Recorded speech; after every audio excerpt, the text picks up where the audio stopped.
ആകാശവും താണ്ടി ഭൂഗോളത്തിന്റെ മുക്കുമൂലകളിൽ നിന്നും തീർത്ഥാടക ലക്ഷങ്ങളുടെ അനുസ്യൂതമായ പ്രവാഹം ഇവിടെ തുടർന്നുകൊണ്ടേയിരിക്കുന്നു. ഭക്തിയും വിനയം പ്രകടിപ്പിക്കാനുള്ള ഈ മത്സരത്തിൽ തീർത്ഥാടകരുടെ ചുണ്ടിൽ ഒരേയൊരു മന്ത്രം മാത്രം, ലബ്ബൈക് അല്ലാഹുമ്മ ലബ്ബൈക്. നാഥ, നിന്റെ ബലിക്കുത്തരമേകി ഞങ്ങളിതാ വന്നിരിക്കുന്നു. സഹസ്രാബ്ദങ്ങൾക്ക് മുമ്പ് ഇബ്രാഹിം നബി അലൈഹിസ്സലാം മുഖേനയായിരുന്നു ആ ദൈവിക വിളംബരം.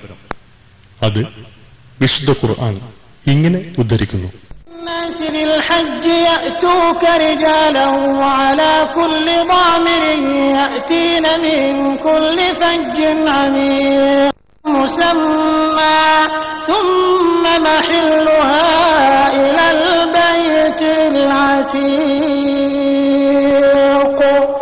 ولكل أمة جعلنا منسكا ليذكروا اسم الله على ما رزقهم من بهيمة الأنعام. ജനങ്ങളെ ഹജ്ജിനായി ക്ഷണിക്കുക.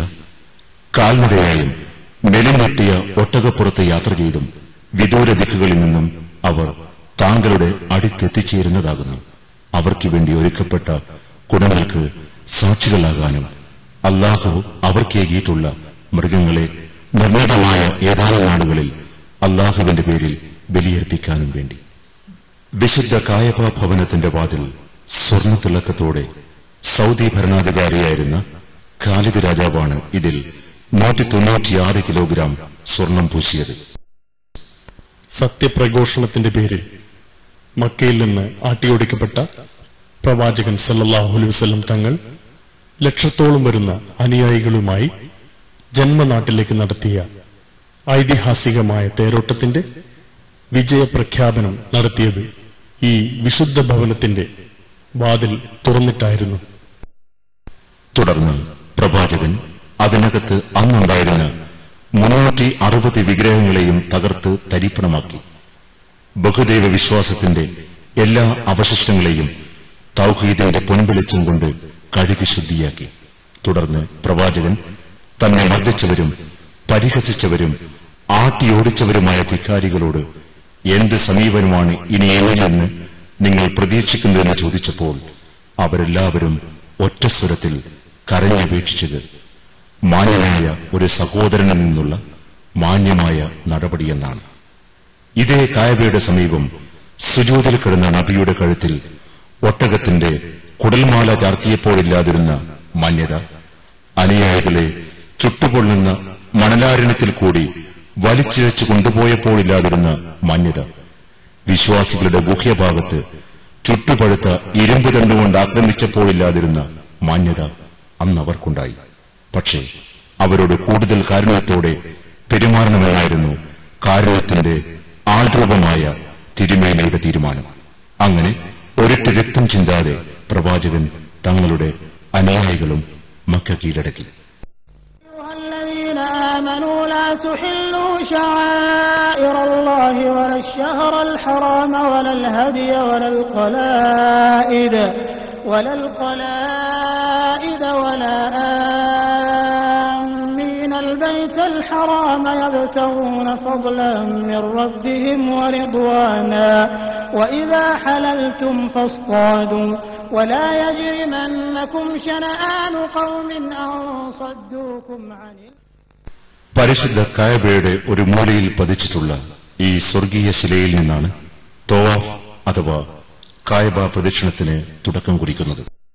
പ്രവാചകൻ സല്ലല്ലാഹു അലൈഹി വസല്ലം തങ്ങളുടെ ചുംബനമേറ്റുവാങ്ങിയ ഈ കറുത്ത ശിലയിൽ പിന്നീട് സ്വഹാബാക്കളും താബിഉകളും താബിഉത്താബിഉകളും ഇമാമിങ്ങളും പിന്നീട് കാലക്രമേണ സച്ചരിതരായ പൂർവ്വ സൂരികളും ഔലിയാക്കളും സാധാരണ ജനങ്ങളും നിരന്തരം ചുംബിച്ചുകൊണ്ടേയിരിക്കുന്നു.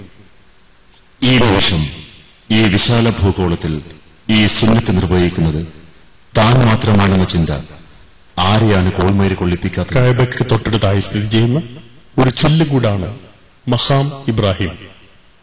അടുത്തു ചെന്ന് നോക്കിയാൽ സഹസ്രാബ്ദങ്ങളുടെ ചരിത്ര തിരുശേഷിപ്പോടെ ഖലീലുല്ലാഹി ഇബ്രാഹിം നബി അലൈഹി ഇസ്ലാമിന്റെ പുണ്യപാദത്തിന്റെ അനശ്വരമുദ്ര പതിഞ്ഞ ഒരു കല്ല് സ്ഫടികക്കൂട്ടിനകത്ത് വ്യക്തമായി കാണാം.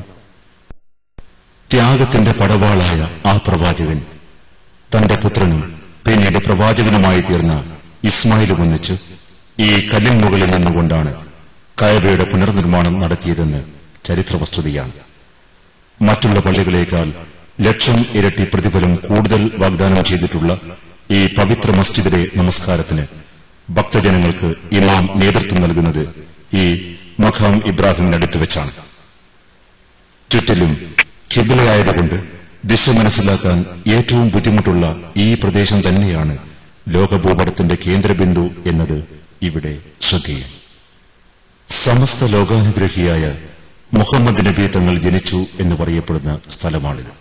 ഇന്നിവിടെ മക്തബ് മക്ക അൽ മുക്കറമ എന്ന പേരിൽ ഒരു ലൈബ്രറി സ്ഥിതി ചെയ്യുന്നു. മസ്ജിദുൽ ഹറമിന് തൊട്ടടുത്ത് സ്ഥിതി ചെയ്യുന്ന മക്ക ഹിൽട്ടൺ ഹോട്ടലിൽ വെച്ച് ഞങ്ങൾ അല്പം ചിത്രീകരിച്ചു. ലോകത്തിലെ ഏറ്റവും വലിയ ഹോട്ടൽ ശൃംഖലയിൽ ഒന്നായ ഹിൽട്ടൺ ഗ്രൂപ്പ് ഹാജിമാരെ സ്വീകരിക്കാനും പരിചരിക്കാനുമായി വിശുദ്ധ ഹറമിന് തൊട്ടടുത്ത് 30 നിലകളുള്ള ഒരു കൂറ്റൻ കെട്ടിടത്തിൽ അത്യാധുനിക സൌകര്യങ്ങളോടെ പ്രവർത്തിച്ചു വരുന്നു.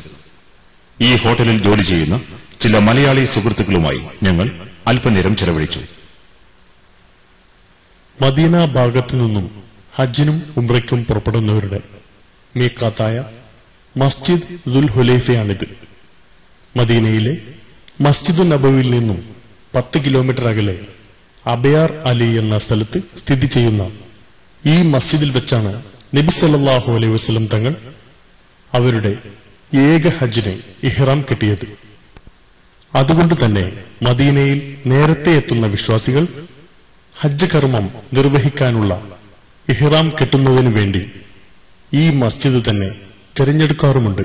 ഇത് ടെന്റുകളുടെ നഗരമായ മിന, ത്യാഗത്തിന്റെയും ആത്മസമർപ്പണത്തിന്റെയും ഉജ്ജ്വലമായ ചരിത്രശകലങ്ങൾ ഉറങ്ങിക്കിടക്കുന്ന പുണ്യഭൂമി. സഹസ്രാബ്ദങ്ങൾക്ക് മുമ്പ് ത്യാഗത്തിന്റെ പടവാളായ ഖലീലുല്ലാഹി ഇബ്രാഹിം നബി അലൈഹിസ്സലാം ജീവിത സായാഹ്നത്തിൽ തനിക്കുണ്ടായ കുഞ്ഞുമോൻ ഇസ്മായിലിനെ ദൈവമാർഗത്തിൽ ബലിയർപ്പിക്കാൻ കൊണ്ടുവന്നത് ഈ താഴ്വരയിലേക്കായിരുന്നു. പരീക്ഷണത്തിൽ വിജയം വരിച്ച ഇബ്രാഹിം നബി അലൈഹിസ്സലാം തന്നോട് മകന് പകരം ഒരാടിനെ അറുക്കാനായിരുന്നു പിന്നീട് സൃഷ്ടാവ് കൽപ്പിച്ചത്. ദുൽഹജ് 8-ന് മിനയിൽ വെച്ചുള്ള അവസാന മയക്കുപണികൾക്ക് ശേഷം ഏകാഗ്ര മനസ്സോടെ വിശ്വാസി സഞ്ചയം പിന്നെ അറഫ സംഗമത്തിനായി നീങ്ങുകയായി. എല്ലാവരുടെയും ചുണ്ടിൽ ഒരേയൊരു മന്ത്രം മാത്രം, ലബ്ബൈക് അല്ലാഹുമ്മ ലബ്ബൈക്.